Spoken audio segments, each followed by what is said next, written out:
Okay, Ella, as you know, the deadline for this project is the end of the month, so we'd better plan it well. Yes, I've already been thinking along those lines, and I've decided we should divide this project into 3 phases. The pre-phase, then phase 1, and then phase 2, with strict deadlines involved for each one. Given that we have to finish this quickly, that sounds good. Tell me more. The pre-phase is the simplest. We just need to allocate a space or a place to do our planning, and this space will need to be quite big. Sure, and we have to decide on the equipment needed as well.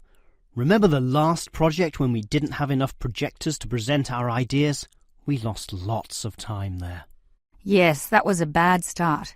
That's why, after the pre-phase is finished, I've allocated a mere 3 days for phase 1. That will involve drawing the plans. We'll need Jenna to help us. And Marco. Yes, but not Susan. Susan is just far too busy to participate, as much as I'd like her in the team. Let's just take Fred instead. He'll do. Sure, Fred's not as experienced as Greg, but I agree he'll do fine for this job. Then it's straight into phase 2. Collecting, collating, analysing and preparing the final report. Can we do that in 5 days? I think that's optimistic, which is why I scheduled 6. That's almost a week. Do we have that much time?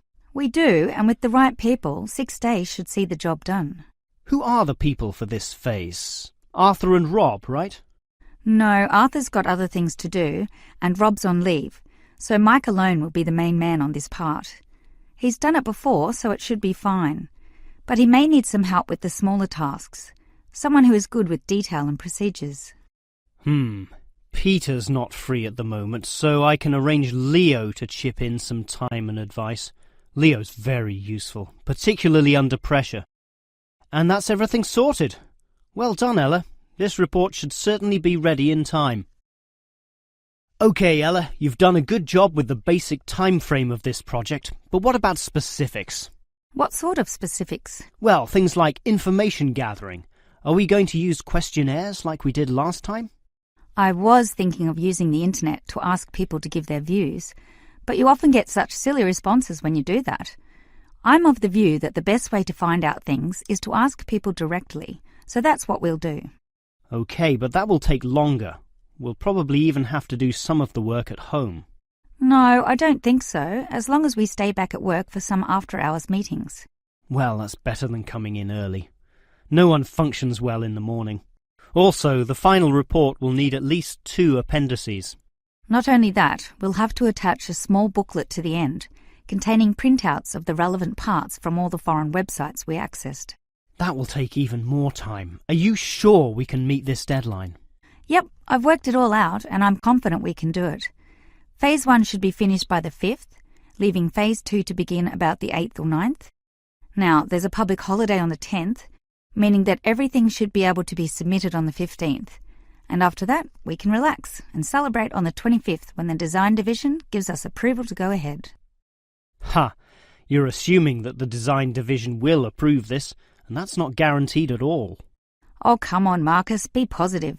You know this should be approved. In fact, I'm even planning the celebration when this is all over. Oh yeah? What's on the agenda then? Well, we definitely don't want to party in the office, do we? We'll want to get away from this place, and we're all too busy with our own lives and families to find a mutual time free for a dinner party. So I thought we'd just buy some nice expensive gifts for everyone who participated. We can just give these to the people here in the office. That sounds fine to me, but make sure they're not too expensive. The budget department will never approve the cost. Don't worry, I know how much I can get away with. All right, I'll leave that with you.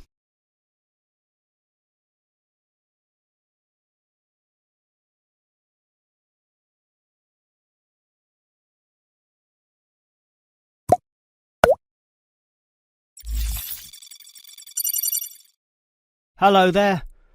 I was asked to tell you about the extent of the damage to the main building caused by the recent storm. Oh, that's right. I take it that most of the damage is just to the main building? It is indeed, since the building is so old.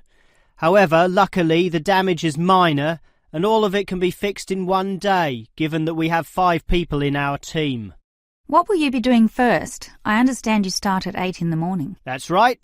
and we were going to remove the fallen tree, but we've been told there are exams that morning, and I'm sure the sound of those saws and other heavy equipment will disturb all the students. So instead we'll fix that leaky roof. That's a 4-hour job, since it involves substantial repair, not like fixing broken windows, which can be done quite quickly. So you'll fix the broken window after that, from midday?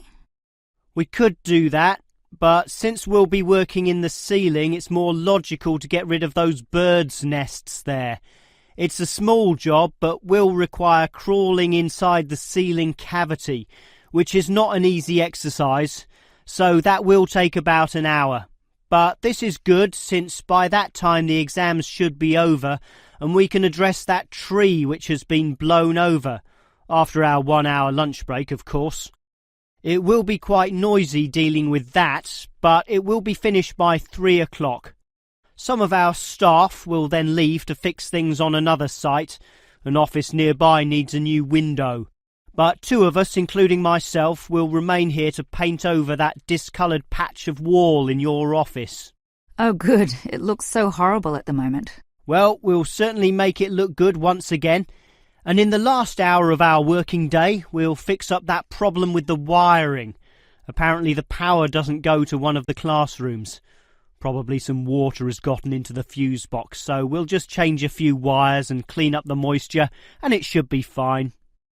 I certainly appreciate all the effort you and your team are taking to fix things here, but I do have one request. And what is that? You said you're going to paint the back wall in my office. Will it be the same colour as before? Yes, we'll make it a nice white colour. Well, that's the point.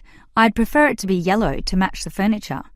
The furniture is orange, actually, but I think yellow's a nice match. Can you do that? We can certainly do that. Yellow it is. Certainly a prettier colour than just plain white, or the blue in my kitchen at home for that matter. And we can leave the paint can with you in case you need to do some touch-ups or if the stain reappears. I'll just leave it in the garden shed, the one next to the main classroom. And incidentally, about those birds in the ceiling, I was just investigating and I heard the chirping of little baby birds in there, so there must be some young ones in a nest. I just thought you'd like to know that we can give them to a wildlife reserve. There's one in the next suburb, so that should not be too much trouble. Or you could give them to one of our teachers. I have a colleague who can raise them. I would say the wildlife reserve is a better option, since the people there are used to dealing with animals.